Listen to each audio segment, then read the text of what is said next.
শালি খেতি 132 বিঘা মাটি শালি খেতি কৰিছোঁ আৰু এতিয়া বহুত কষ্টৰ ফলত সফল হৈছোঁ এবাৰ খেতি কৰি। এতিয়া ধানখিনি অসম চৰকাৰে যিহেতু ধান ক্ৰয় কেন্দ্ৰ আমাৰ গাঁৱতে 2 নম্বৰকৈ নাৰায়ণপুৰতে খুলিছে, তাতে ধান দি আছোঁ, ধান মৰণা চলি আছে।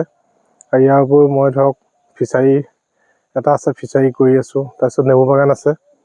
নেমুপা কিমান পোৱা বস্তু? নেমুপা 80,000 মান টকা এটা পাওঁ বছৰত। মাছৰ পৰা তেনেকুৱা 1 লাখ টকা মাছৰ পৰা আহে। ধানত কিমান পাবা? ধান এইবাৰ 1000 কুইণ্টেল ধান হ'ব। 25 লাখ মান। 25 লাখ মান টকা হ'ব। তাৰপিছত এতিয়া নতুনকৈ আকৌ এইবাৰ প্ৰথমবাৰৰ বাবে বড়ো খেতি আৰম্ভ কৰিছোঁ। প্ৰায় 20 বিঘা মাটি বড়ো খেতি। তামোল নাৰিকলৰ পৰা কিমান পোৱা? তামোল ধৰি লওক যোৱাবাৰ 72,000 টকা বিক্ৰী কৰিছিলোঁ। এইবাৰ এতিয়ালৈকে বিক্ৰী হোৱা নাই। এই ধান চান চপাই পেলাই বিক্ৰী কৰিম আৰু। বড়ো ধান কৰিছোঁ, হয়। 20 বিঘা কৰিছোঁ হাইব্ৰিড, হয়।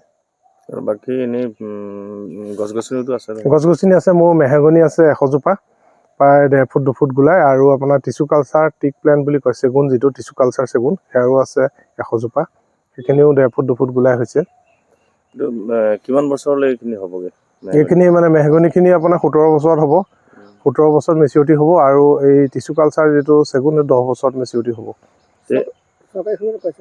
চৰকাৰী সুবিধা মই ট্ৰেক্টৰ এখন পাইছোঁ, মানে আমি গোট এটা VLFMD বুলি ট্ৰেক্টৰ এখন আমি পাইছোঁ এটা স্কিমৰ জৰিয়তে। তাৰপিছত আৰু এটা মই পানী পাম্প পাইছোঁ অসম চৰকাৰৰ পৰা। এইখিনি সুবিধা পোৱাৰ কাৰণে এই কামখিনিত মোৰ কৰিবলৈ বহুত সুবিধা হৈছে।